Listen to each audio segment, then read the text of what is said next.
ఏ విధంగా చేంజెస్ తీసుకురావచ్చు? నాలాంటి వాళ్ళు మీలాంటి వాళ్ళు చెప్పాలి అంతే, అంతకంటే ఎక్కువ ఏం చేయలేము. ఒకప్పుడు నేను దీని గురించి చాలా ఫైట్ చేసినప్పుడు ఒక మీడియా మిత్రుడు అన్నాడు హిందూ నుంచి, సార్ మీకెందుకు సార్, వదిలేయండి, మీరు పాఠాలు చెప్పుకోండి అన్నాడు.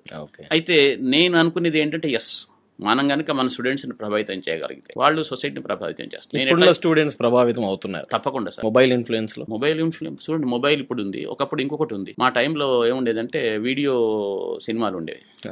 క్యాంపస్ నుంచి పిల్లలు దూకిపోయి ఆ వీడియోలో నాకు ఇప్పటికీ గుర్తు, మా ఫ్రెండ్స్ అంతా పోయి దాని పేరు ఏంటి, ఒక ఈవిల్ డెడ్ అనే సినిమా చూసి వచ్చిన. ప్రాబ్లం ఏంటంటే చూడండి, మొబైల్తో ఇప్పుడు అన్ని చేయొచ్చు కదా, ఎనీథింగ్ యూ కెన్ డూ, అంతే పాజిటివ్ సైడ్ ఎఫెక్ట్. సో దానికి కూడా ప్రాపర్ ఏమంటారు, మనకు కౌన్సిలింగ్, తర్వాత ఒక ఇన్ఫర్మేషన్ చేయడము, పిల్లలతో మాట్లాడడము, ఇవన్నీ ఎక్కడ జరుగుతాయి?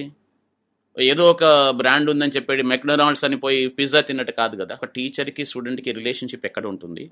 ఫర్ ఎగ్జాంపుల్, ఎంతమంది టీచర్లకి స్టూడెంట్ క్లాసులో ఉన్న పిల్లల పేర్లు తెలిస్తే చెప్పండి. So we should go back to this. ఏంటి, టీచర్కి స్టూడెంట్కి ఒక రిలేషన్షిప్, స్టూడెంట్ గురించి టీచర్ తెలియాలా, టీచర్కి స్టూడెంట్ ఫాదర్ గురించి తెలియాలా, మదర్ గురించి తెలియాలా. ఇది ఎప్పుడు సాధ్యమవుద్ది అంటే, ఒక ఇన్స్టిట్యూషన్స్ ఏవో ఒక డెల్టా లాంటి ఒక 100 ఉండాలా, సంజీవని లాంటి ఒక 200 ఉండాలా. అది that's the right one. Monopoly దీన్ని తగ్గిస్తే